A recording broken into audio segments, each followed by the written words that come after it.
penultimate show of the year, ladies and gents, girls and boys.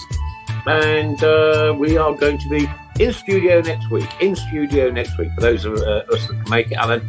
So you'll be zooming in. Chris Brown probably won't make it. He'll be asleep under the table. Great to have Claire back again this week. Well done. Thank you, Claire. No problem. Mark Adams. Hello, everyone. Thank you for at least speaking to me over the weekend. At least, monitoring the fact that that's all right. I'll treat you human. And the one and only Mr. Fixer, Craig Courtney. Evening all. Right, it's been a bit of a huge week. The show is, of course, sponsored by Boyle Sports, principal sponsor of Birmingham City Football Club. How much longer that's going to go on with the new betting things out, don't know. But hey, we'll wait and see. We'll just hold our breath. What a week! Blimey, crikey! I don't structure. I'm spinning. My head's spinning. Right. Let's see. Sorry, goosebumps. Meow. To see those potential new owners, all with the scarves on, right at the front of the directors' boxes. For me, I'm hoping this is the beginning of a horrible, horrible end. I pray that things will change. Right. We may not get back to the promised land. My lifetime, I'm 61. Yep. Alan's considerably older than me, and Chris is considerably older than Alan, and Mr. Fixer is considerably older than everybody. So, but, is this what we've been waiting for 11 long years? Bear in mind, when all this degeneration started, I was 50. Yeah. I could still run 3 yards. Huh? I was 50, and not 1 year has gone past doing the Tilton Talk show that we've had anything to shout about apart from saving graceful relegations or one thing and another. So, is this it? And the statement that came out, wow, what intent. We're going to talk heavily about this. I'm sure Craig's got an immense amount of information on it because that's what he does. He has, I'm sure he does. All in here, ladies and gents. He's clever, isn't he? Until Wednesday, and it comes out of here. Went to the game on Saturday, got there rather early, had a quick chat with Tom Ross. Tom, what do you think about the news that's just come out of the club this morning? He says, well, I'm cautiously optimistic. And I said, well, I'll be optimistically cautious then.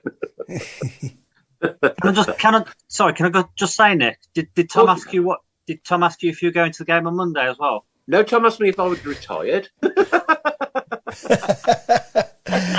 Is he trying to say you might look a bit old? He says you're still doing the old Tilton Talk. He says, I thought you'd retired. Yeah.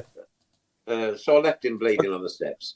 Well, you have sort of retired. No, but was that ironic that news came out the morning of the last game of the season? I don't want to be pessimistic. I don't.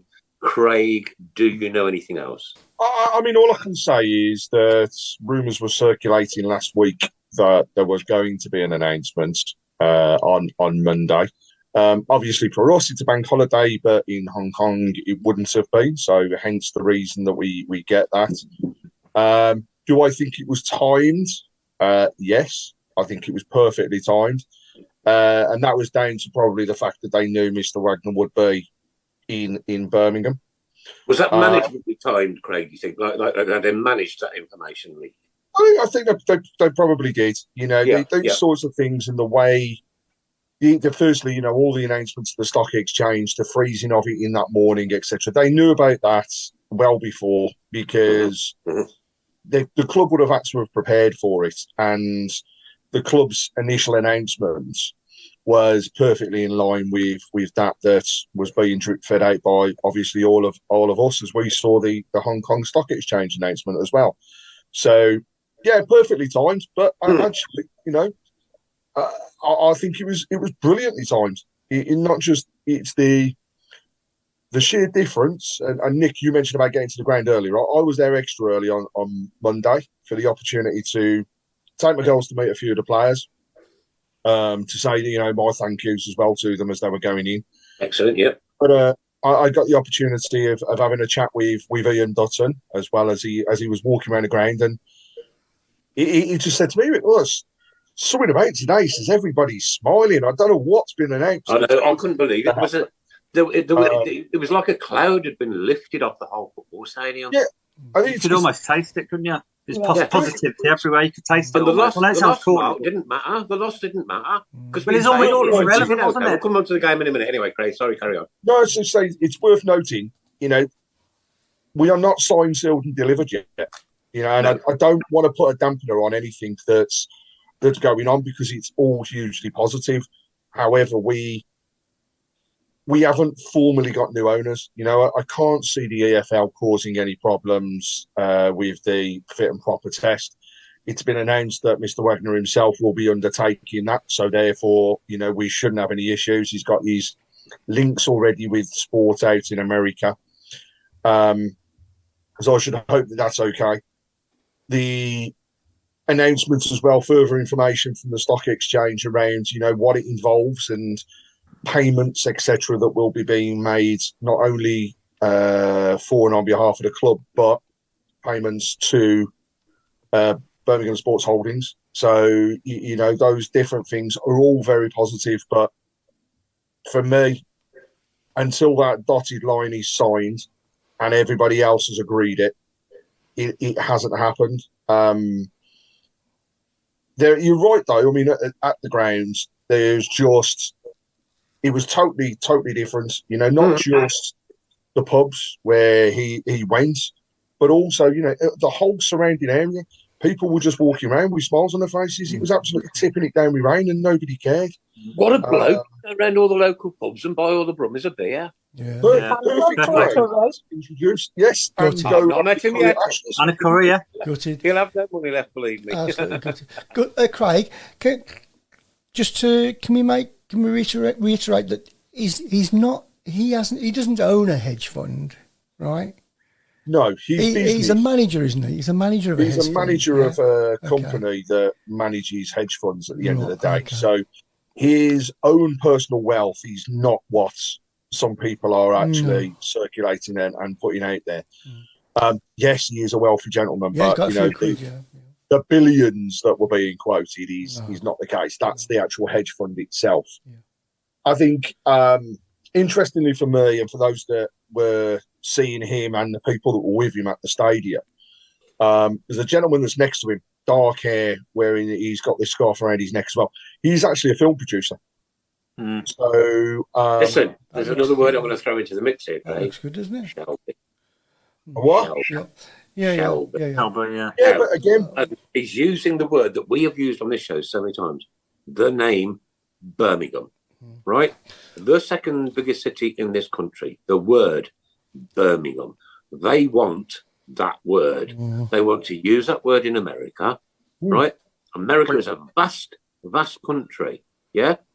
And if we can get over to I know Carson Young wanted to, the Chinese people are going to love this, that, and the other. It didn't happen, did it? It just didn't happen. Nothing happened. I've got really positive vibes about this bloke. I really, really have. And I haven't had those for 11 years. I firstly, being a bit controversial as I always am, I do beg to differ on the Carson Young and things not being good. Because actually it was under him that we won the Cup and under him that we were in Europe.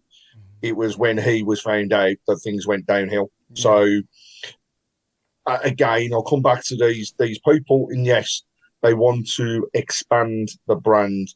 They want to do what all of us want to do, which is make Birmingham City as big as it possibly can be. And, again, without sounding negative, anybody that wants to impress people is going to come out with that stuff to start off with. It's now a case of, you've said it, follow through with it. You do it, Yeah, I get that, Claire. I get that, but again, I'll just go back to every single person that I walked past had a different aura about them on Saturday. I just Everybody. think some people just need to kind of calm a little bit though, because when got to draw it back in Premier League, when you hear all of this, we haven't actually got many players. We'll touch upon that later.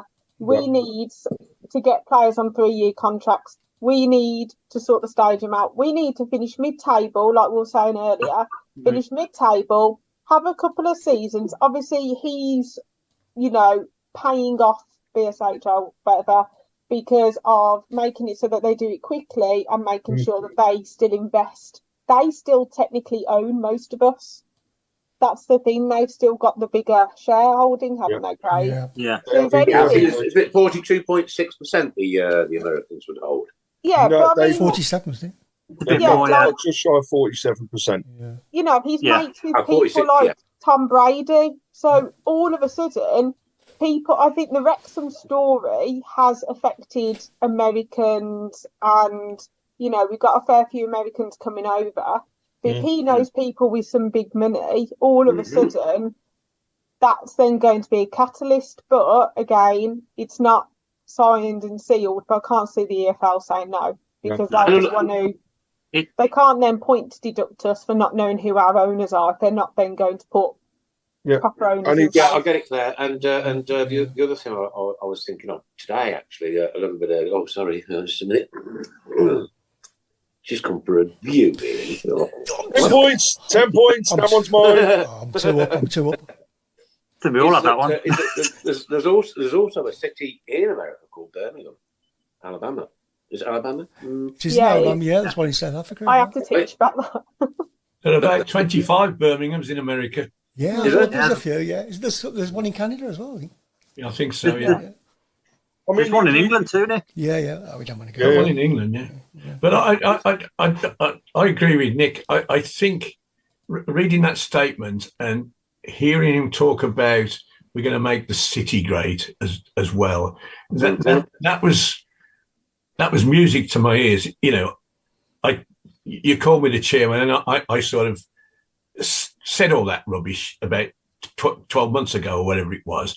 But I genuinely felt that, you know, what are we doing being second rate? You know, we get called the second city, which we are, but we aren't second rate. If you go through the second cities in Europe, Milan, Barcelona, Munich, why aren't, you know, we're as big, if not bigger than all those cities.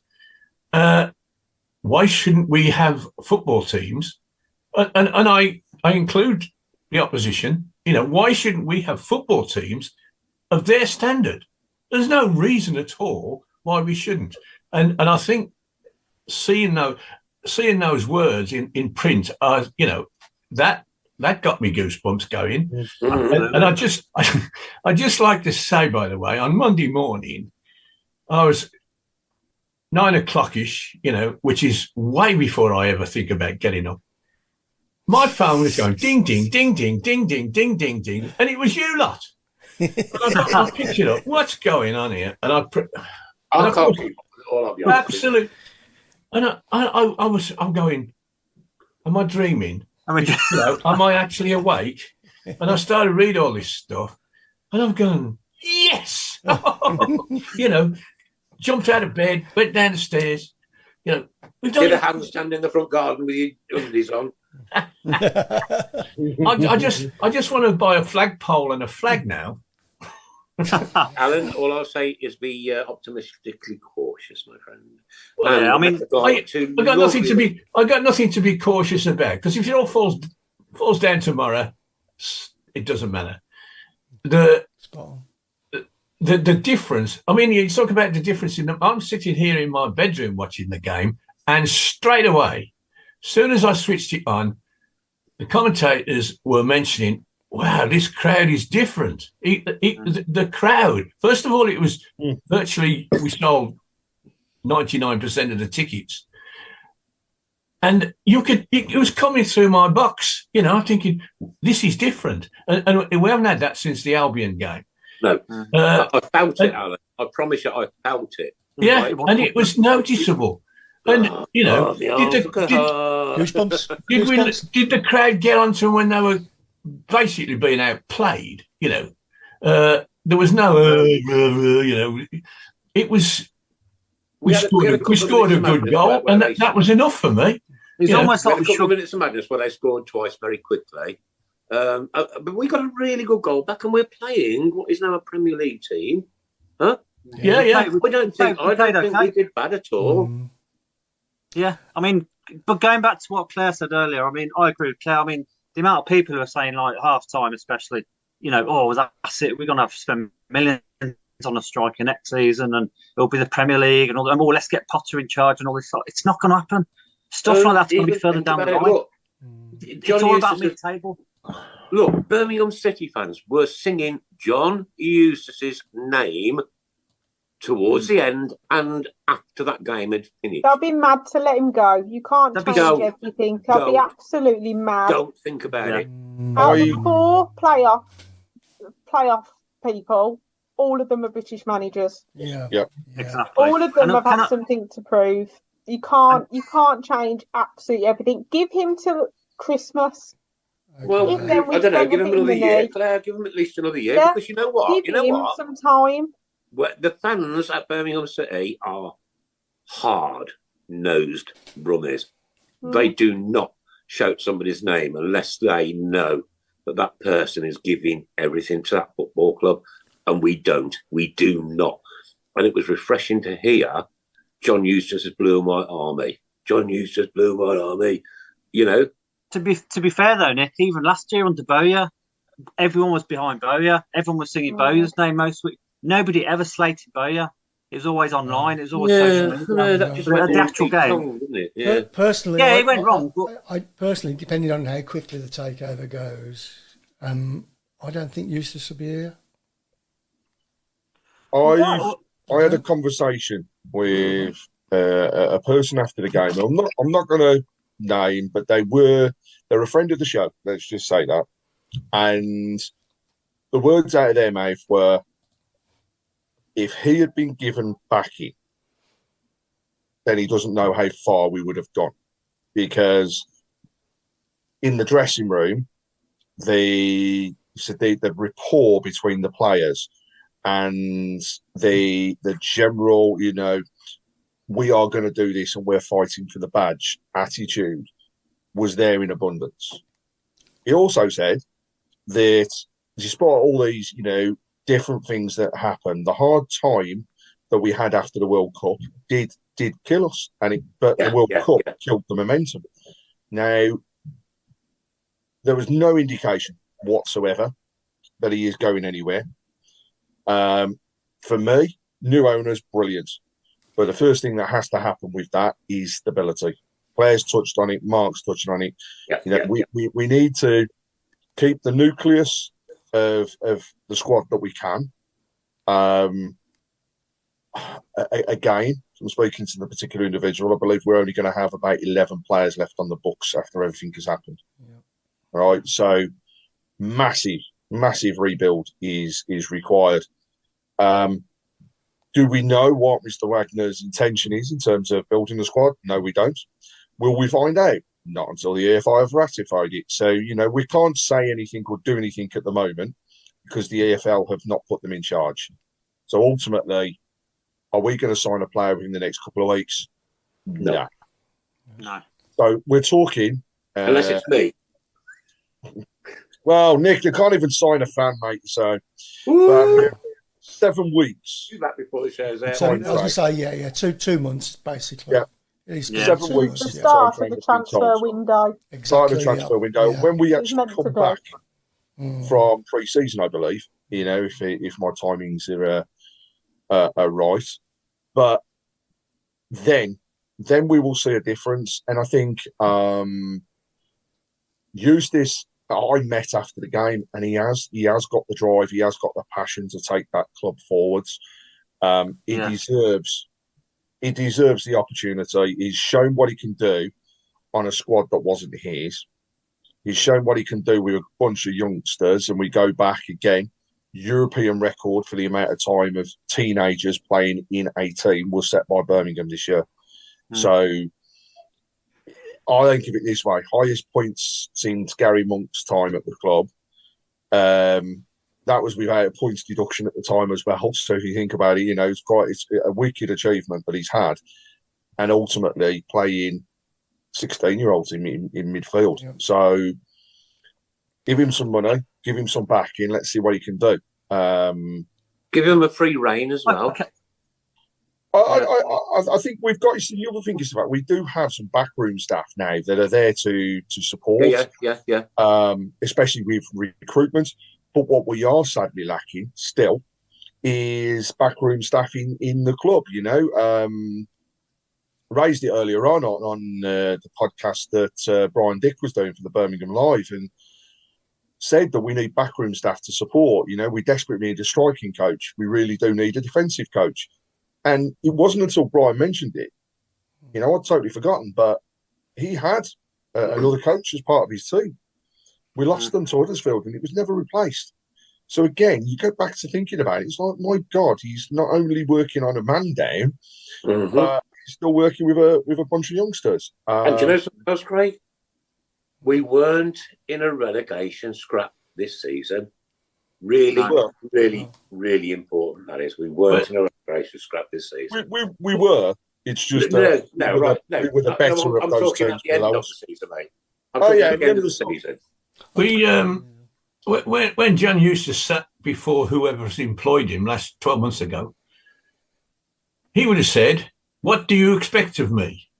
And the answer would have been, "Keep us in the division." Yeah, that would have been his. We're ranked favourites to go down. Keep us in the division, target. And he's done that, and he's more than done that, because, as you say, he's brought on kids. He's kept us. I mean, we flirted with the play before the World Cup. We were flirting with the playoffs. We're all waiting for us to go to Blackpool, and if we won that, we'd be in the top 6. Well, we didn't win that, and we didn't win for a long time after that. And again, because of the World Cup. In any ordinary season, who knows what might have happened? Now, if you are an investor in this club, you've got to look at John Eustace as a prize asset, because 12 months ago we got nothing, and he created something. Now, you've got to give the bloke another whatever length contracts he wants. I believe in the bloke, to be honest. I think he's got the mentality. I always say when we get a new manager who starts to improve things, we're looking for that dynasty, the Bill Shankly type dynasty, where he walks into a piss pot club like Liverpool were in the 50s, right? And they become world beaters, right? They were. We beat them 9-1 in 1956. We certainly did. Yeah, 9-1. Yeah. Now, that's always been my dream. And why can't it happen? And he's a Brummie as well. So you might as well. He's a Brummie, yeah. Plus the fact people are forgetting it's his first ever full-time job in the league. Yeah. Yes. We've had a training ground burned down. We've had yeah, I've got all of that one. We've had players that, so it's like, did they want to play for the club? Did they not want to play for the club? So he's had all of that to come back to. He took over from a guy who ultimately, for me, wanted the sack from the very first part of pre-season. So he walked into a disgruntled and downbeat squad. And supporters. And supporters, yeah. And who is this bloke? Exactly, and for me, it's just it's perfect, and I'm having to laugh because the camera's falling down on Chris, and I bet he doesn't read that. Oh no, we just said you booked it. It's our fault. But the other factor you've got to bring into it all is not just it being his first job, but he was given nothing. He's worked on a shoestring, and he's not been thrown into lines, then, hasn't he? The way my train of thought is that I'm guessing he's spending this money on behalf of other people, isn't he? Really? Yeah. It's those are the people that he's got to convince. Those are the people who might be thinking, we want a big name, we want to start again, we want a big name, a new squad. Don't you think? Last time we did that, that messed up, didn't it? With Zola, blimey. But they know nothing about, Eustace and our club. But surely the likes of Craig Garner can step in and say, look, we've gone down the big name route. Yeah. I mean, they've probably done the homework anyway, but let's just for once try and have a bit of stability. Like we keep saying week in, week out, look at people like Mark Robbins, 3 or 4 years, look what's happened. Exactly, are they prepared to give him that time? I mean, to be honest, if we had a straw poll between us lot and our audience, who thinks he'll be here come August? I think he will. Well, he is. Yeah, he'll be there. 100%. 100%. No, I don't 100%. think so. Well, can I ask you a question? That's another thing this guy... I want him to be.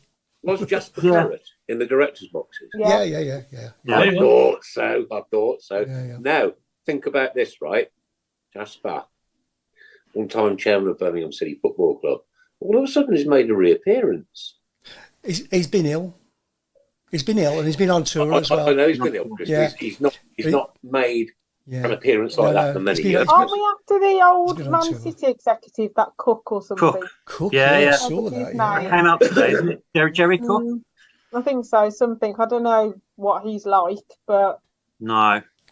Very often when you get these speculations and the press will throw, so-and-so is going to buy such and such a club, and he's already got his manager in his head who he's going to bring, and there will be, and that has happened in the past. No mention of that. So I go back to this letter. It was all the right stuff. It was sensible. Like Carson Young when he came. We're going to spend 40 million, and we want to be in Europe by Tuesday, and all that stuff. There was none of that. This is common sense, straight, hopefully honest appraisal of what he wants to do, and that letter alone. Thank you very much. That's what we want. There's no mentions of bringing in people from outside. None at all. Apparently, apparently Jasper's he's been on his funky moped. That's why he hasn't been. Well, bless him. He's been chasing moles. The other thing about that letter. No, he's not. Don't kill him, Mongrel. The other thing about the letter is the references to things that are already in flight with the club and the fact that they want to progress with it. So, the main point for me was the fans advisory board and what is being planned. So, I said it on the last show, but I know things are progressing in that area, and hopefully we'll be able to release some information, in the near future around how that will work.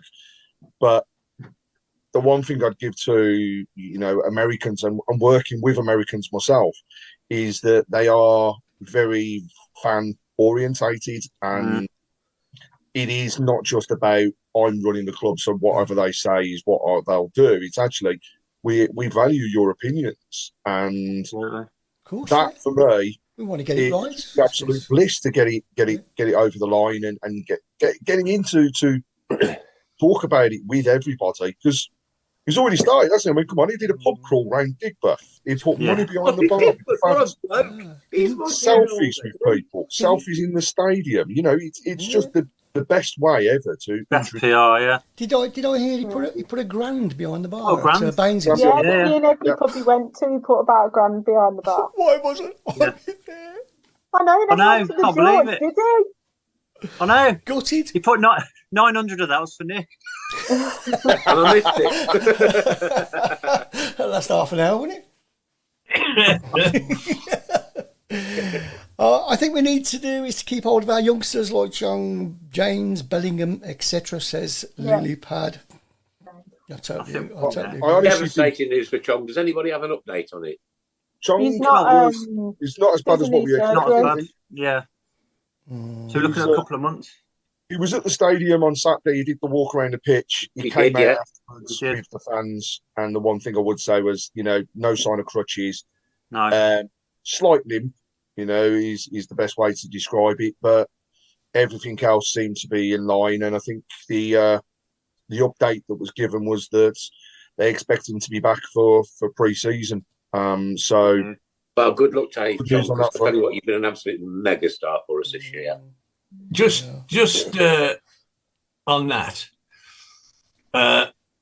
when I used to knock about with one or two of the Birmingham players, they used to have a saying about losers limp, and people people who were injured or whatever, and things weren't going very well, that no, I can't do it this week, boss, blah, blah. The fact in a week, this has happened, and this guy who's, I'm not suggesting for a moment he was faking it, but, he's one to, I'm fit, this is happening. He's got to be here. He's on contract. And I want to be part of it. When that team kicks off next year, I want to be in it. So that's just a little sign of the positivity that is emanating through the club at the moment. This bloke was carried off on a stretcher a week ago, and now he's walking around the ground, apparently on the mend. He could have sort of said, no, boss, I don't think, oh dear. But he didn't. And that's a great sign, I think. A great 1979, Adam, when I was in the army, right? Okay. Did you say 19? 19. Oh, 19. Not 18. Okay, it's all right. Carry on. It's a .10, that one, isn't it? I'll get my musket off the wall in a minute. Was you in the army, Nick? I didn't quite catch that bit. Yes, mate. Yeah. Whose army were you in? Her Majesty the Queen's. Dad's 4519029 was my regimental number. Now, right, I had a massive accident and my leg was smashed to shreds, and I had to literally have my leg at the lower right knee cut off, moved, and put back on again. Yeah, and believe me, no one hurt. We went to a rehab place in RAF Chessington. It's now Chessington Worlds of Adventures because they've knocked it down and moved it. Yeah. And when you were in there, you weren't allowed to limp. You weren't allowed to limp. Great. Think about what Tahib Chong is going through now, right? And if he comes back onto that field of play 1 week after that, and that looked a nasty injury, it really did, right? And he's not limping around, and he's showing us, look, this is me, huh? On YouTube, I live a few miles from Wrexham, and I believe they have looked at that. I can tell you now, everyone seems to be a Wrexham fan now, and importantly, going to matches. Hopefully, same happens here at Blues. Well, all of a sudden, I noticed, especially on Twitter and things like that, that literally the amount of people going, I might go back next year. I haven't been back, I haven't been to. And all of a sudden, the top of the Gill Merit was rammed. I was like, good crowd. All of a sudden, it will just, all of a sudden, optimism, happiness. Before the World Cup, we were, there wasn't many seats left. So, maybe that might be a start of people coming back. Of course, yeah. Claire, genuinely, there's got to be a start, hasn't there? Take this in, right? On Monday, we lost a game of football. Normally, when I'm walking down from the back of the main stand down towards Keeley Street, yeah, there is silence. There is, all you can hear is the sound of footsteps and the odd mumble and grumble and moan, right? This Monday, it was like a new dawn. People were still talking together, laughing, smiling, joking, right? And even on the way in, the security team seemed a lot happier. Now, I want to come on to the security in a minute, because at the end of that game, right? But everybody, the person in the turnstile, everybody just seemed to have, I don't know, a 10% extra glow in them. Bit of it, yeah. Oh, yeah. Beautiful to experience. Right, okay. We've gone, a long time now on potential new ownership. So, ain't got a lot to say about the game, really. And I think we should now start looking forward to next season rather than dwelling. But I estimated, and it was an estimate, that there were over 500 security personnel in St Andrews this weekend. Monday, sorry. Last game of the season, yeah. I did hear of protesters, and I did hear of running onto the pitch. Really? Somebody asked me, are you going to... I went, why? Why would you... Why would you get the EFLs back up? Or even... Especially after that news in the morning. Fine, which if you think about 200,000 to us at the moment, that's a player's wages for a year, say. Yeah. What is the point? It was absolutely pointless. And Claire, I didn't know that, seriously, this is a big deal. This one. How did they not stop 7 and 8-year-old kids running onto that? Because they're not allowed to touch them. Yeah, they're not allowed to touch them. Yeah. No. Me and Craig were talking. It was the fact that he had fully good job of that work for Europe, isn't it? And nothing could happen to them, and it was just the most random thing ever. Yeah, I mean, those kids ran on the pitch. Okay, all right. So did the adults. Let me take this one then, Craig. Yeah, that's right. Where were the parents, and what were the parents doing? Why didn't the parents have all of them kids? You ain't going on that. Parents were with them. The pitch with them, Nick. He was some of the parents with them. Like this. What's that all about?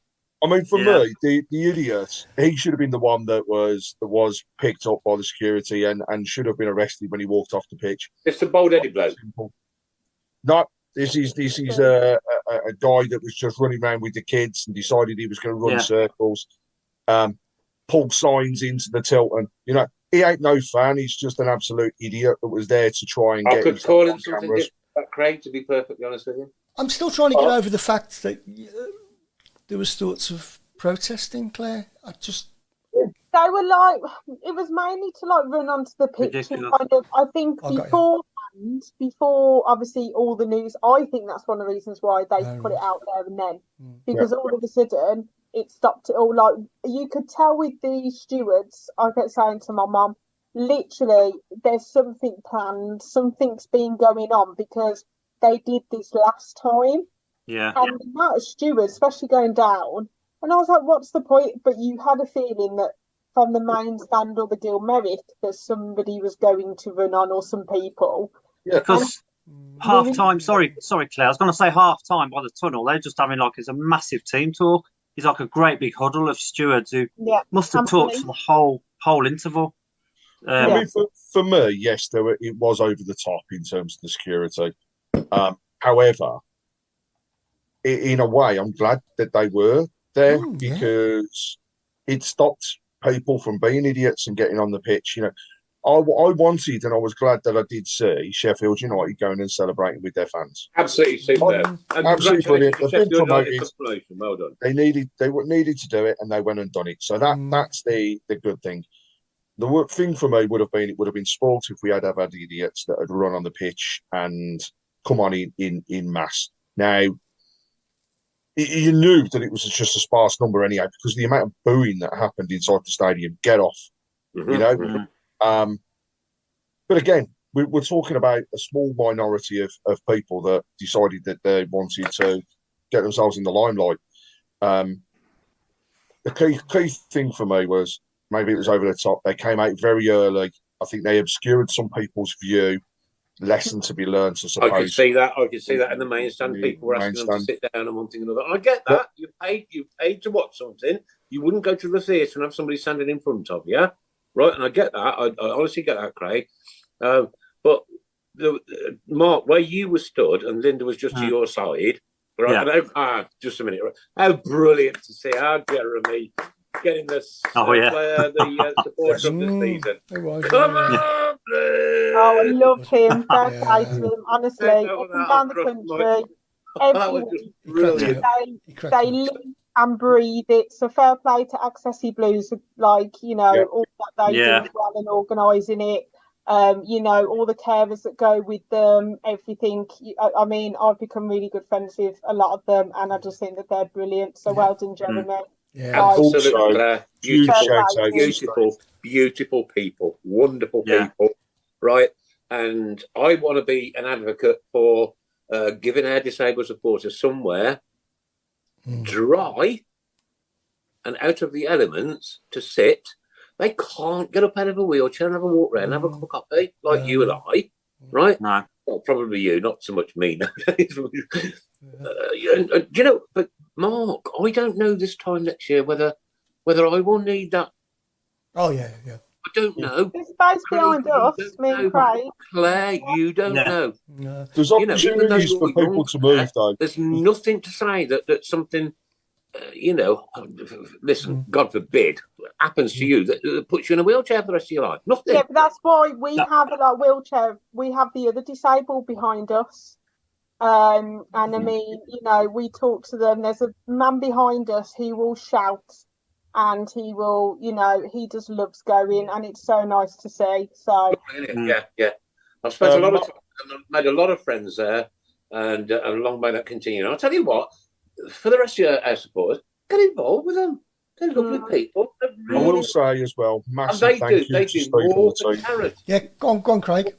Massive thank you to Steve and the team, because without them, for example, myself, Mark, and Paul wouldn't have been able to get to the Players' Awards last week, and the tables and the surrounding atmosphere with all the guys was absolutely brilliant. Superb. What a great night. If I can say one thing to everybody, it's put a couple of quid a week away, because that night is one that I won't forget, and I'll most definitely be going to again, because they were brilliant. Memorable. Sorry to rub it in, Claire. I know you were a poorly person and was desperate. I will be going next year, and I'm not talking to anyone or seeing anyone. It's going to wear a mask for the whole season. With Trusty, I can't talk about it. I'm sorry. Yeah. Claire, Mark Meredith's asking whether it's actually something a bit stronger than tea or coffee in your drink today, because no, it's I'm awfully sorry, Claire. You never know what you've got in that mug. It's not. It's a school night, you said. She's not old enough to drink anyway. How old are you again, Claire? What do you do for a living, Claire? I don't know. I can't remember anymore. Can I just say quickly as well how much we enjoyed last Thursday? It was a really good night, and like I say, it's been nice to get to know Accessi Blues a bit better this year, and also other people who came up and said hello as well. Yes. I know I met a lad called Shay who's watching. I said I'd say a shout out, so you're right, Shay. Oh, Shay. Sorry, I did speak to him, but spoke to Hannibal as well, didn't you? Your hero. I had to give him tissues, Chris. He got so upset. I know, yeah. We and the dribble coming from his chin. I mean, it took so long to Craig. It's still hanging on that beard, isn't it? I love you. Great to see the old mate Ray Hobro and Christina over the weekend as well. Wow, such a lot of people. It's absolutely lovely. You sit outside bar 8, and I know I've said this is the third time I've said it, but the atmosphere was so good. It was clever. It was nice. It was lovely to be a part of that. I was outside bar 8, but I got to meet Jude instead. Did I drop that one into the equation? Yeah, I'm crikey. We know the last of it. Hang on. Got me beep. That's moving the beep. I was going to say, I didn't wait. But however, I did get a message off Sheep, the left back from Birmingham City. So I just want to say, obviously, if you're listening, Sheep, thank you so much. It made my day. So anybody else want to drop a name in? You know what I mean? Bless you. Well done. Craig, what did you say to Jude? Did you ask him anything? Well, in all honesty, there were that many people around that it was hard to have a full conversation. But I thanked Job for the season and said to him, first of all, we hope to see you next season. And I know there's a lot of speculation, but the impression I got was he was there to stay for that extra bit of time. And as for Jude, I mean, all I said to him was congratulations on what he's done and taking things forwards, and I wished him well for any potential move in the summer. But he was just so honest and nice. I mean, down to earth. I can tell you that when he was outside the grounds, there's probably about, I'd say, between 300 and 500 people when I was big split there. But that's how many people were waiting outside. And his dad came out, got in the car, and the security guard come over to him and went, right, I know the lad's coming out. When you want to leave, or when they want to leave, they've just got to give us the nod and we'll get them into the car. And his dad turned around and went, we've already had this discussion. And Judah said he is going nowhere until either all the pictures that people want are taken or he's signed all the stuff that people were there with. And that's exactly what he did. He epitomised Birmingham City and the way that, as a player, or ex-player, and also ultimately as a fan, is the way it should be. And he stayed. He had photographs with everybody, absolutely everybody. And when my girls went off, it was brilliant to see, because all they talked about was meeting Hannibal before the game, and they wanted to meet Joe. The sheer fact that I got to see them both and walking away afterwards, my youngest was actually shaking because Craig, those children for the rest of their lives will remember that moment. Indeed, it's one for the scrapbook. I mean, I had to turn around and I spoke to my dad afterwards, and I just said to him, I went, just have your photograph taken with potentially the most expensive teenager that will happen in football. Yeah. England captain as well. England captain, yeah, and like I say, he was just there as a fan, and there was nothing else about it. But both of them, credit to their parents, because they are just such grounded individuals, and they're a credit to them, and ultimately a credit to the club and what we've brought through. Challenge on, Craig. Here you go. Joe's dad on next season. I have asked. Absolutely no chance. No chance. Mark, absolutely no chance. He has no way. He's done a lot in football, but I wouldn't want to put him into the position, because ultimately he's the person that he's their manager. Isn't he their manager and agent? He's like their agent, manager as well. He's retired, hasn't he? He's retired early. It was a good retired police force. Did you ask Joe if he watches? No, I didn't. He was too starstruck. I was too busy trying to get out the rain. No, I didn't. But I mean, I will say I did speak with a few others. Spoke with Mike Taylor, and he wished us all well and said that he'd listened in on a couple of occasions.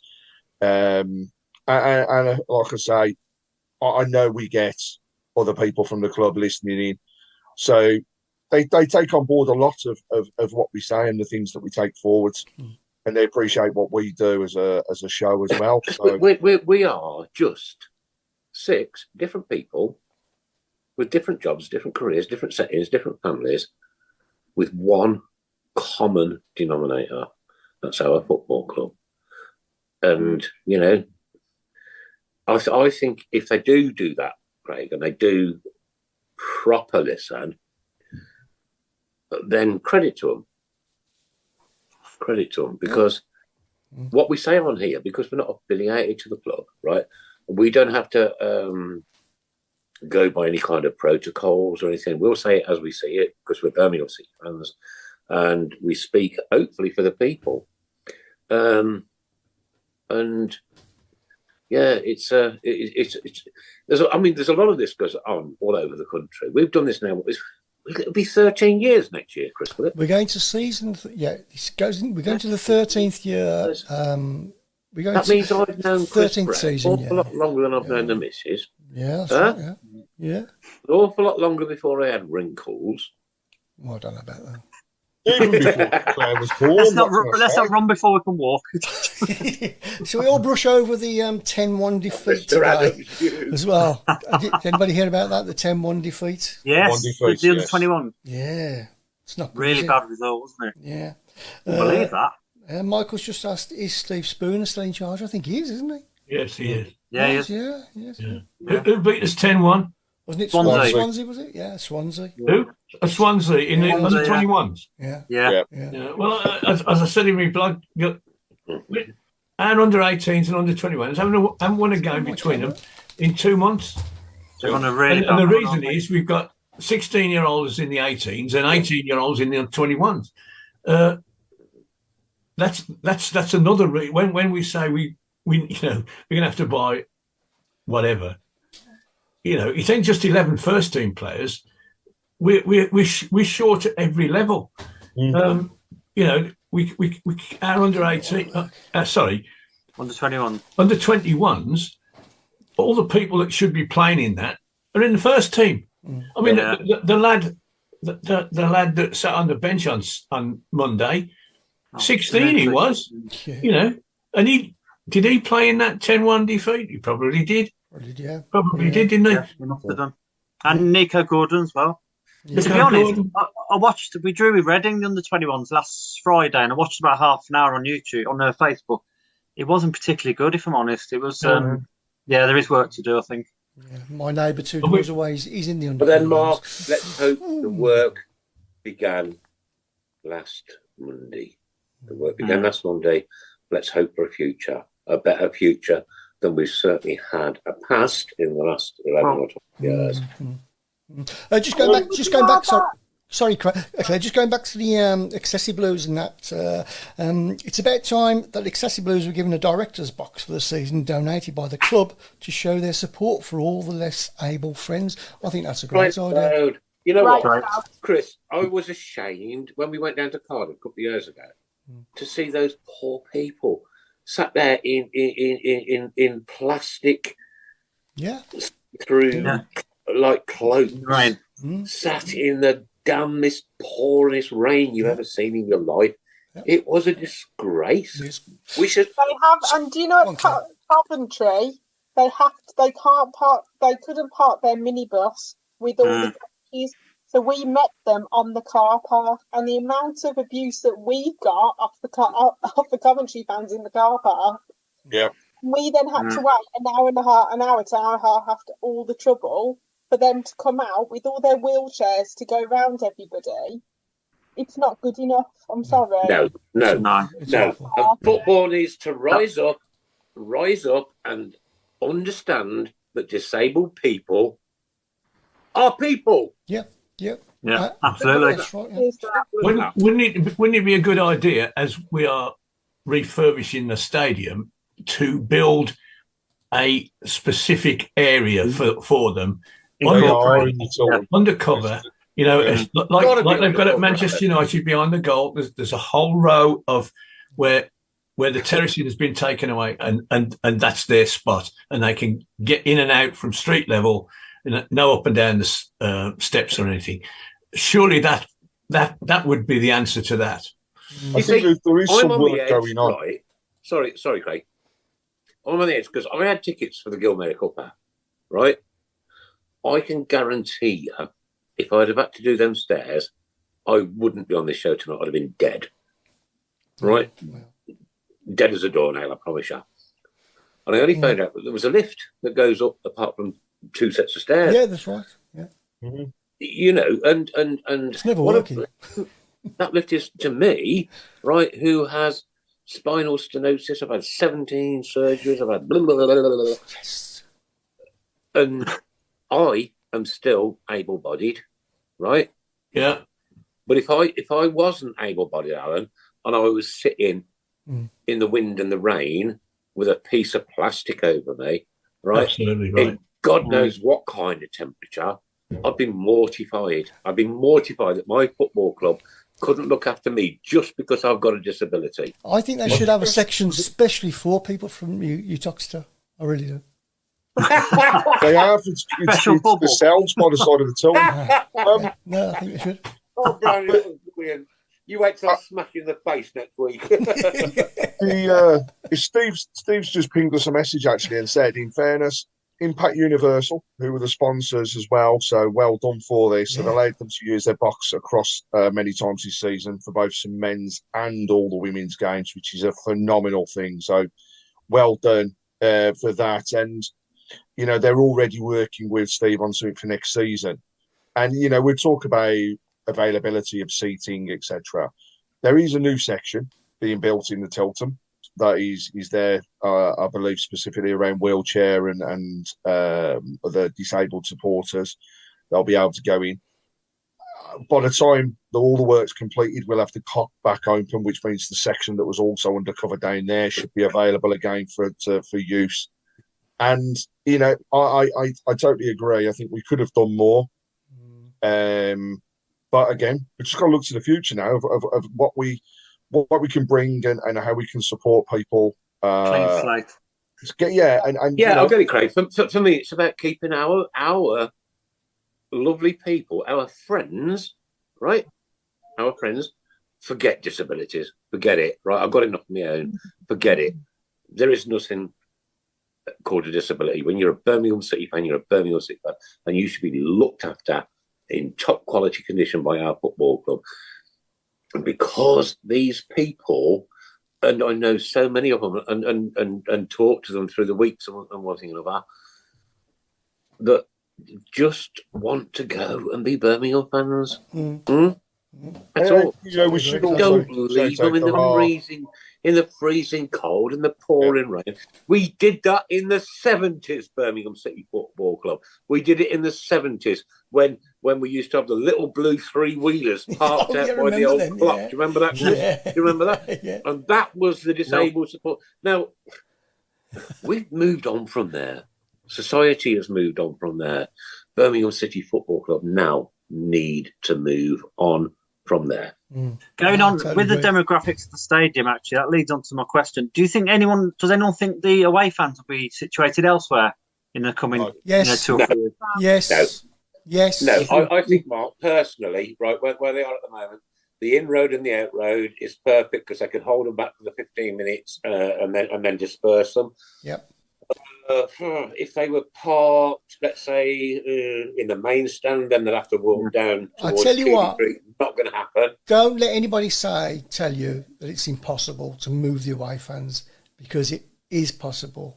No, I'm not saying it's impossible. Because it is possible and it can be done. And I'm telling you now, it can with proper security, proper policing, and listen, it will be done. It will be done. Used to be in the Tilton Road. Yeah. Oh, crikey, yeah. They've been the Tilton and the Cop. In the Tilton Road. I can also say one of the reasons they won't be going into the main stand is that under the regulations around safe standing, we have to give a percentage that mirrors that of what safe standing you have for home fans for away fans. Therefore, our only option is to keep them in the Gilmerick, because they will never put safe standing into the main stand. It wouldn't work, and I don't think the infrastructure would work. Into the copy you're on about, sorry. No. So when the Tilton obviously is going to be safe standing in the bottom tier. Yeah. A percentage. Sorry, is it the whole of the bottom tier? Whole of the bottom tier. Whole of the bottom tier, yeah. So a percentage of those seats has to be replicated for away fans. Therefore, it can only be the Gilmerick. Like when you go to places like Cardiff, we have a section because they have a section. Yeah.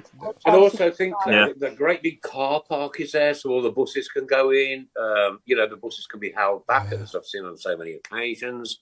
And also, the only thing, they've got more room as well, because when we were home away, we played Coventry. You do find though that they do have quite a lot of space. So I think that's the only difference. But at the end of the day, just shove them in that corner. They do no harm. They're out the way. Do you mean? Yeah. Right, straw poll, ladies and gents, girls and boys. St Andrews or Wheels? St Andrews or Wheels? Wheels isn't happening. If you read the announcements from the owners and the statements they have made, they have said we are going nowhere. It's paper talk, and there has not been any discussions around moving the stadium.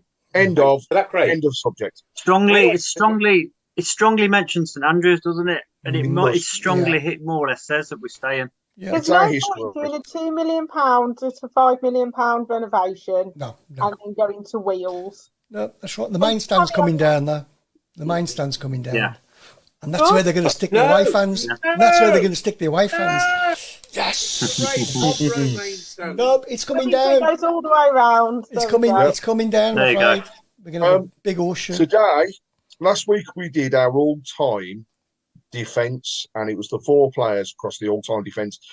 Today, ladies and gents, we're looking for the midfield. So we want your all-time favourite midfielders. Please also, so everybody's aware, when we do the count, we base it on positions.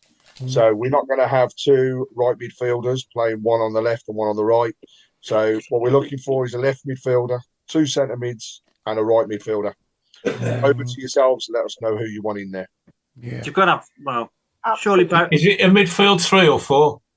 4. 4. Okay. Yeah. Standard 4-4-2, Craig. Got to stick with a 4-4-2. We're not doing 5-3-2 because we'll lose every week if we carry on with that. That's the one thing I say. Just keep 4-2-3-1 or something like that. Do not go to the back 5. Well, I'll throw one in for that to start with. Larson. Yeah. Bellingham. Stan. It's got to be Stan. Barry Ferguson and Howard Kendall. That's a good shout. I'll swap Kendall and Bellingham over because Kendall was a right-sided player. Has anybody noticed my camera keeps moving? Yeah. He fell over once. I should also say we have our start, sub, and sell for the week, and this is horrible today. So, would you start, sub, or play? And I'm just pulling up the details. Jeff Horsfield. There's also, I've lost it. Marlon King. Or Vukovic. That's it. So, sell, start, and sub. Right, read them out again. Jeff Horsfield, or finally the Duke. Ooh. Can I make a start with that one? Can I get the ball rolling? Go on then. Jeff Horsfield. I'll make a start first, Mark. I'm really sorry for putting him. I'm off to the chip shop. Go on, Mark. Oh, you go to chip shop, Nick. I'll join you later. Yeah. So I'd start. I love Jeff Horsfield. He's one of my favourites of all time. I think on pure technical ability, I'd start with King because he was lethal. So I'd have Horse on the bench, and sadly I'd sell Dukey. Yeah, I would start Horsfield. I'm with you, Claire. Marlon King, and it pains me, but Vukovic I'd sell, but I would want him to buy him back a few years later on a free to end his career. Whose idea was to do this? This kills me. Mr. Ipkiss. I'm going to give a third option here because for me it would be Horsfield starting, Dukey on the bench, and I'd sell Marlon King. Whilst he is a fantastic finisher and stuff, it's purely for the other two is the longevity at the club and what they actually brought to the game. How long was Marlon King with us? He was only there for 2 seasons. Yeah, 2 seasons. Right. Yeah, good 2 seasons. Though, really. Yeah, Isn't it? It's not really worth selling Dukey, is it? It's what, sorry, Chris. Sell him and then buy him back. Yeah. Start the Horse, sub Dukey, sell King, says Brett. Start King, sub the Horse, sell the Duke based on goals scored. Yeah, start 4 sell, sub King, sell Duke. 4 sell? No, yeah, I just thought that. Yeah,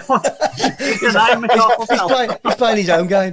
So he's going on to the other teams, great man. Yeah.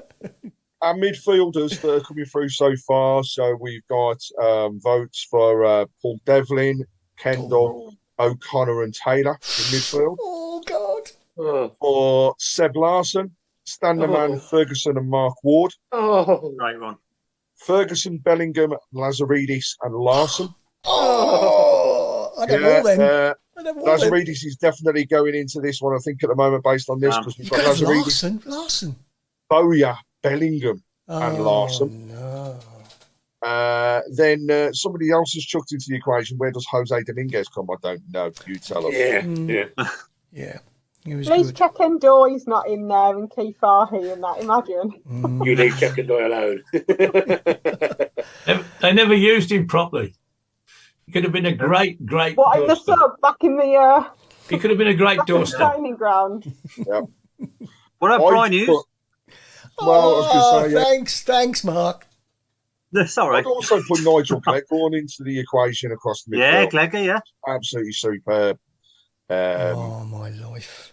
Ricky Otto has been put out there now. John McCarthy's come up now on a couple of occasions. And now McFadden's been added to the equation. God, this one's going to be an interesting one to sort. Yeah. Oh, my life. Oh, you've got to have Wardy in there. Nobody else has picked it up yet, have they? Wow. That Lazaridis. Devs. What a great little midfielder. Doozy. Yeah. What about Andy Legg? Savage. Savage. Yeah, you see. Loved him. This is going to be down to you, Craig. Oh, this is going to be an absolute killer, this one. But yeah, Dave Twine, Larson, Hughes, Savage, and Bowyer. Yeah. Get Bowyer in midfield. Well, let's put another one out there. Craig Gardner. You've got to have Craig Gardner in your midfield as well. Oh, dear. Wow. This is the toughest position, I think, Cal. Well, what do we think? We know Stan's going to be there, don't we? Yeah.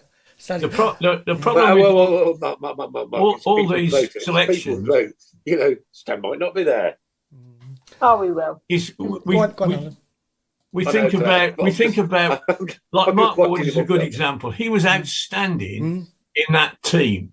Yeah. Now, if he'd have played in the team that got promoted or played in the Premiership, he would have been fine. He would have been just as good, but he wouldn't have looked as good because you've got a Barry Ferguson and a Seb Larson and so on. He would have been good enough to get in that team, but he wouldn't have been the outstanding player he was when he was with us. So it's very difficult. You know, you mentioned Nigel Cleghorn. Well, he had a massive effect on our team. He was a top scorer. He created goals, and for the team he was in, he was irreplaceable. And he probably wouldn't have got into our 2000 sides. But when we played in 1990, whenever he was the best player, and he was best player, and he was influential. Now, that's what you're actually comparing all the time, not ability. And it's so difficult. I mean, you've only got to hear some of the selections, and you think, well, I know how old you are, you know. And if somebody mentions all 2010 players, you know, they're 11 or 12, you know. But it's so difficult. So a few other names have been chucked in whilst we've been doing that. David Dunn. We've got more votes for Stan Lazaridis, Bellingham, Ward and Dominguez. What about Marsden, Campbell, Gleghorn and Robertson? Campbell, yeah. What about Howard Gale? He was a pro. Howard, yeah. On YouTube, Hockey, Campbell, Page and Taylor. Gordon? If that's another 60-year-old. On YouTube tonight, welcome, mate. It'll be your first night in. Welcome to you. Great. Oh. Mark Brooks has also added Gemmell and Tarantini to the list. Yeah.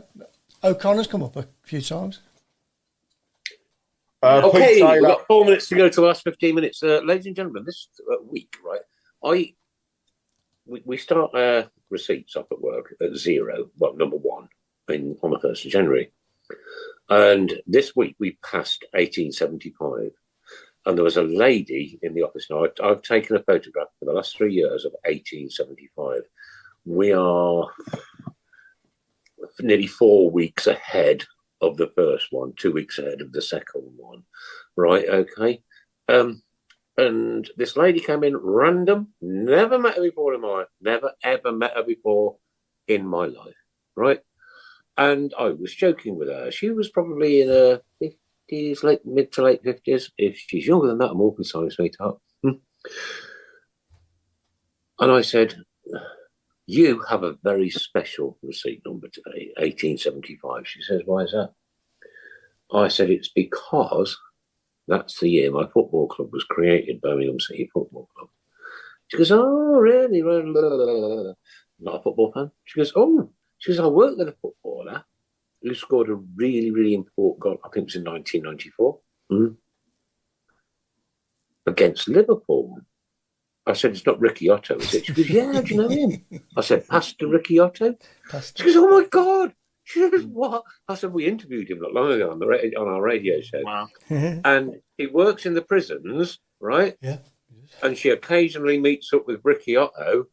And he just happened to be talking to her this one day. And she said, what an absolute inspiration. What a lovely man who has been through his trials, who has been through his tribulations, who has turned his life around and is now teaching people a better way to live.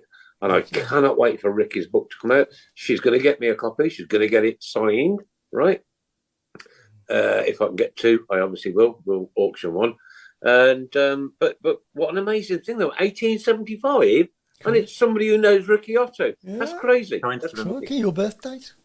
Because working out the prisons one. Pete Taylor has said when we interviewed Ricky Otto, I said there was a plant that looked like a big cannabis tree behind it. Do you remember? And he was. Was it? Pete Taylor has said Darren Anderson, Czech and Doy, Mike Gomez, and Breck Shea midfield. Couldn't agree more. I think that's perfect. Can't forget Breck Shea, can you? Yeah, he was stunning. And just before we do go into the last 15, I want to just put a shout out there about our auction that we've launched. We have a squad signed ladies away top, which has been kindly donated by the gentleman that writes all of our blogs. It's Stephen Gill. We need to get him in, Mark. It's coming in next week. Oh, might be coming in next week. We've got the cert signed by all of the squads and the management team. It's up for auction with all money going to the Queen Elizabeth Hospital, which is very close to Stephen's heart.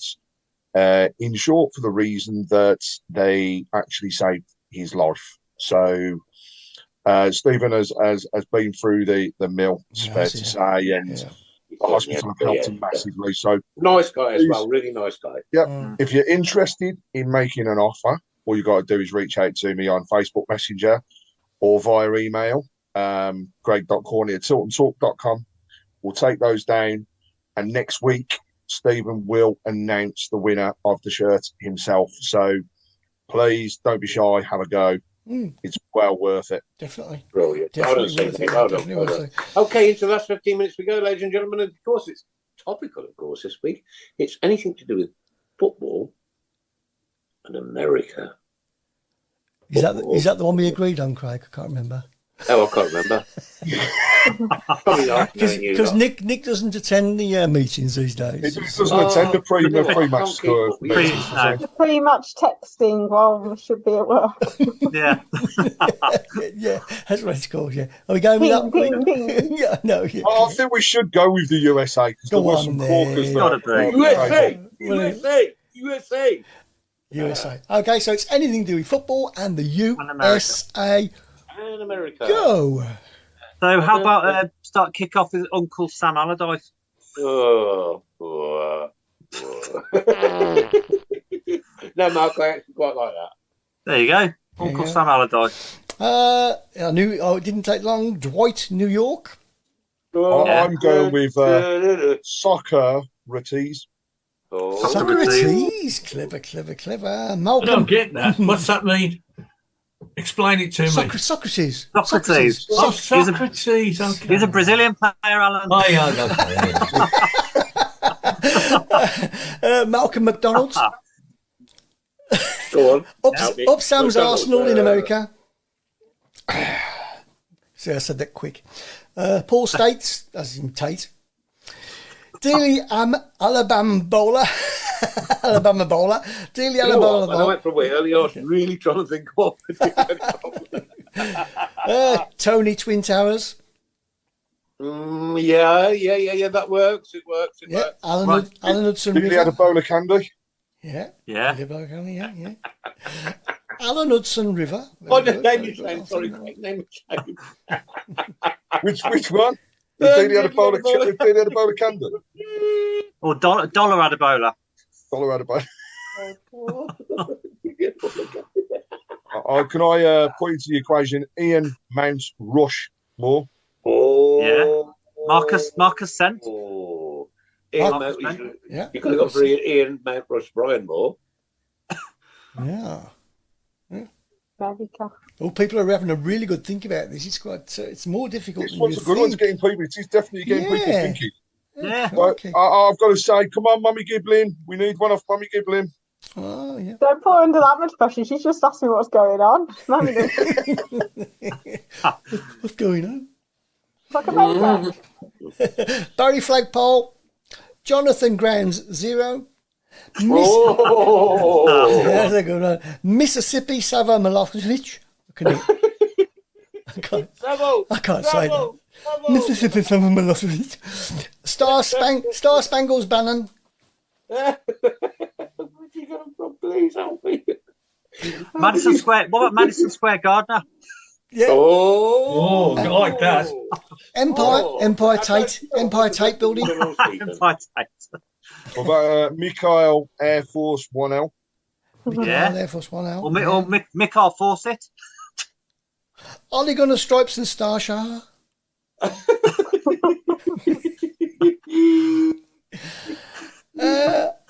don't even get that. It's still funny. Rodeo Johnson, Chris Hollywoods. Yeah. Tommy JFK. Atom? No. If what's his name? Tim from Hollywood Monster is listening tonight. When they come to do the COP, can I please have that Birmingham City sign that's sat in the middle there for my museum? Yeah. Do you know what the answer's going to be? No. I know the answer. Yeah. Yeah, mate, I'll give you no bother at all. Yeah, of course it is. I think we should have that as a flag that we pass around the ground. Yeah. You can have that, Rick. Yeah, we do actually. Young Lampard. Local Blake Carrington. Yank Lampard. Yank Lampard, yeah. Yeah. He didn't even get a laugh. Yeah, it weren't that good, actually, that's why. Yank Lampard's very good. Yeah. Marlon Burger King. Obviously wasn't. Marlon Burger King. That's good. Good one. We've had Dwight New York. You can't have that one again. Patrick Burger. I do like the Marlon Burger King. That's a good one. Marlon a bikini. Marlon a bikini. No, okay. It's not that crispy. That's actually that's from Mark Brooks. Mark Brooks, that is absolutely brilliant. Oh, Pete Taylor, Chris Whitehouse.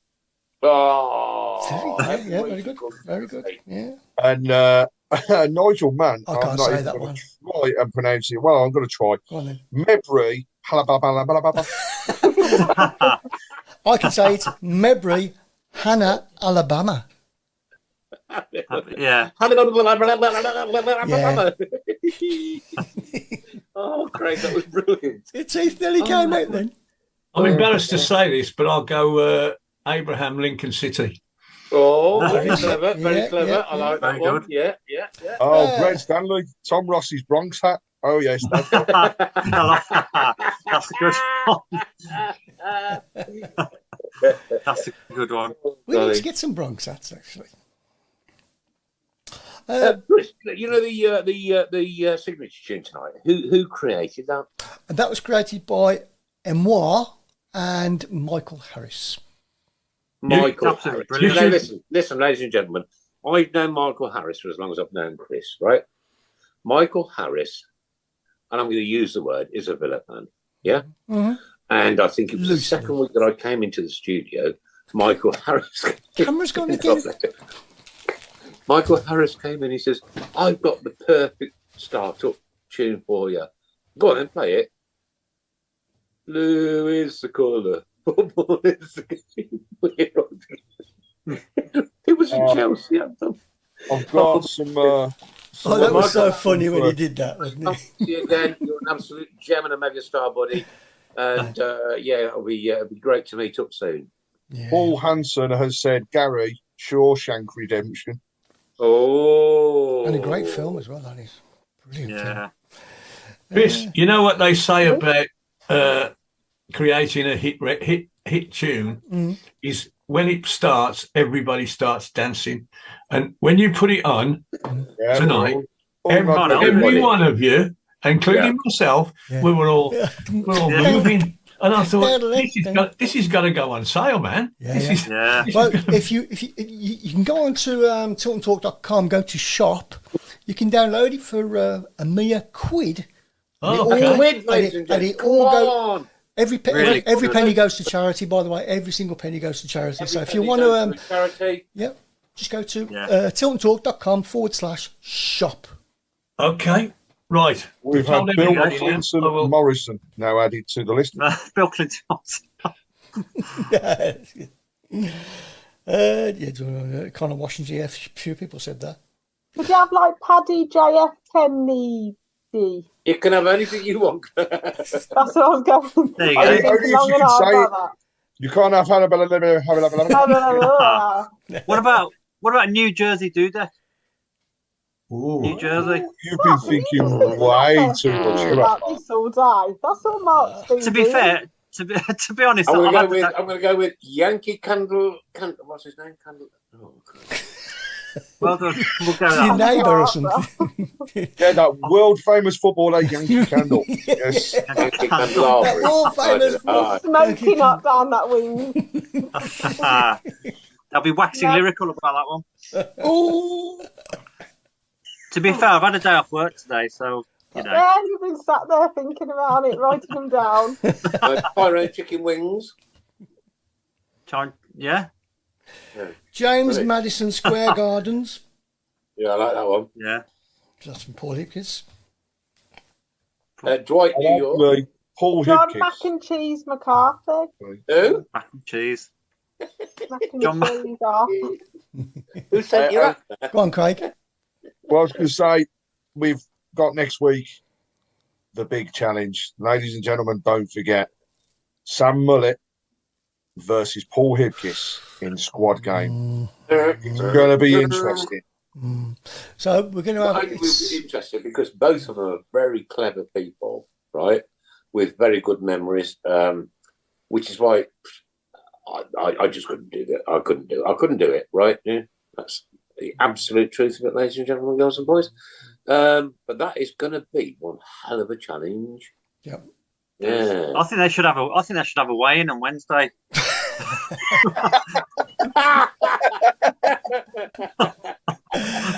Yeah. Oh, Michael Woods, you've been Jazzy. talking about it way too much as well. mate, He's gone for Cincinnati Medley. Cincinnati men. Yeah. We've very also good. got Steve Jobs, Louis Dunkin' Donuts. Just tell people about next week. The format is anarchy, basically, because so we're going to get we're going to get as many people in here as we can, and as many people on Zoom as we can. So it's going to be an all-star cast. Yeah. Maybe a surprise guest or two as well. Oh, I'm so excited! Oh, I'm going to get my camera fixed by then.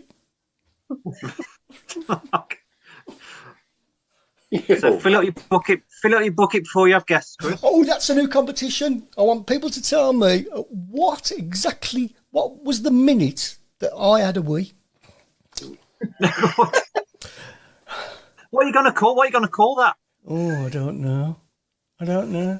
But if you can get the minute right, I'll send you a mug. Whoa! Sorry, I've got one. Hollywood Monster. Good night, Nick. Yeah. I thought he'd gone actually.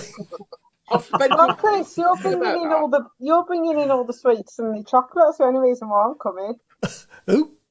Do we have to bring refreshments? Yes. Yeah. Yeah. Chris is supplying them. Yeah. Ah. Hey! Remember Are that you bit? still drinking a cup of tea? Make sure you got a cup of tea. I'm after. Oh, I got a cup of tea. Don't worry about that. Claire, did Chris send you that cup? No, this is my one with my name on it, from the blues. Oh, yeah. Oh, yeah, I'm sorry about the cup. He sent me two. They're both broke.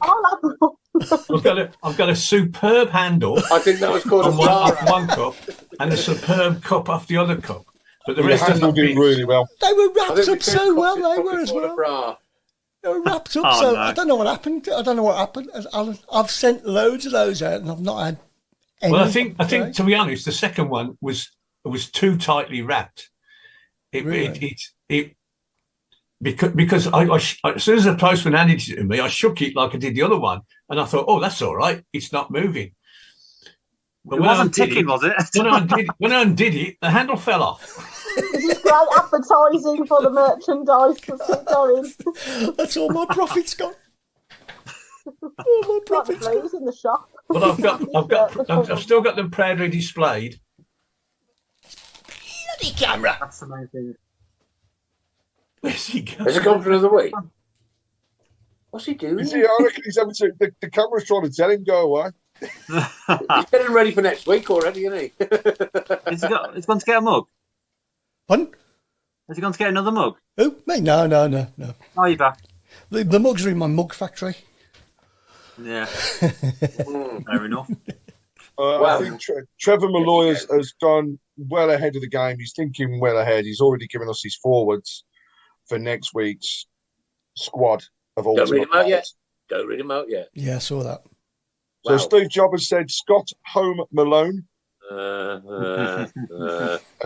Lilypad has gone for Danny Shitter in the White House. That's a good one. That's a good one. I see that Stephen Gill's had to go on the what time did I have a wee? He's gone for 10 minutes. Nope. You're wrong. Higher or lower? Oh, okay, then I'll give you a clue. Higher. Oh, yeah, let's meet the H. We're going to generate. Just look for when he's smiling. You'll see it on camera. No, I was going like this, actually. It must have been when the camera went down, wasn't it? Hey? Oh, Paul Hibkis has been way thinking too much now. For those that used to watch the WWF wrestling, he has gone for the Ultimate Zulu Warrior. Oh, the Ultimate Warrior, yeah. Oh, yeah. Okay, don't watch it. Sorry, Paul. I'm sure you're right, though. Steve Bruce, Springsteen. Yes. Oh! Springsteen, yeah. Independence Mervyn Day from Mark. I'm going to go for Trevor Francisco. Trevor Francisco. Yeah, very good. Very good. That's actually quite good. I'm quite impressed. Thank you. That's a really good one.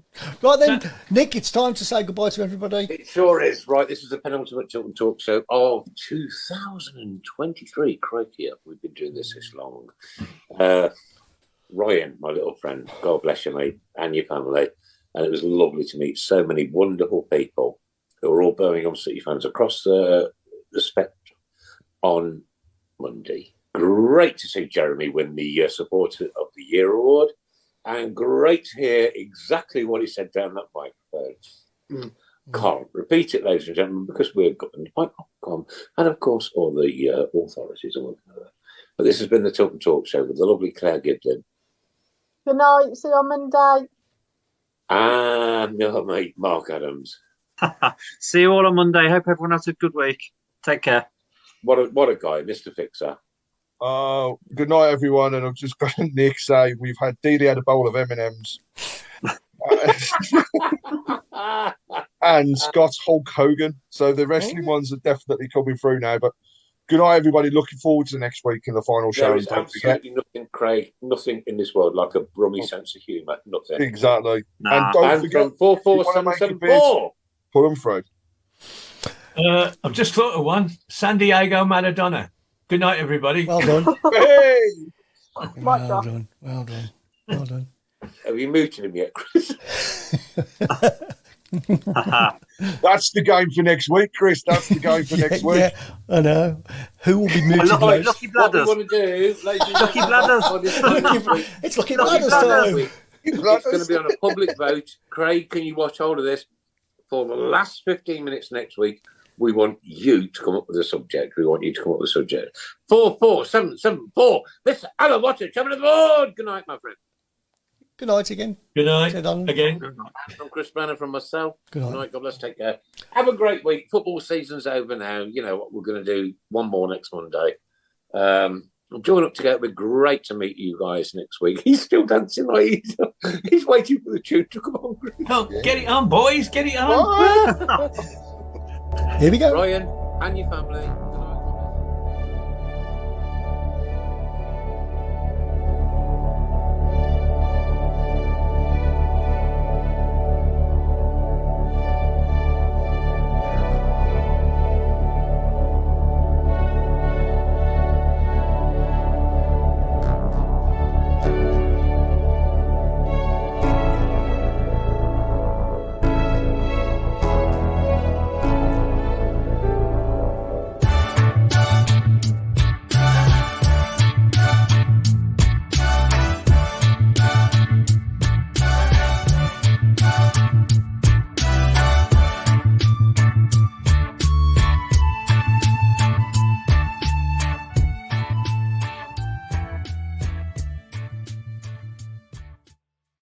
And a reminder, this podcast is available every Tuesday from midday onwards on all the major platforms, including Spotify, Apple, YouTube, Deezer, and Amazon, as well as many more. If you've enjoyed this podcast, let us know. Maybe you haven't. Still let us know. Cheers. The Tilton Talk Show.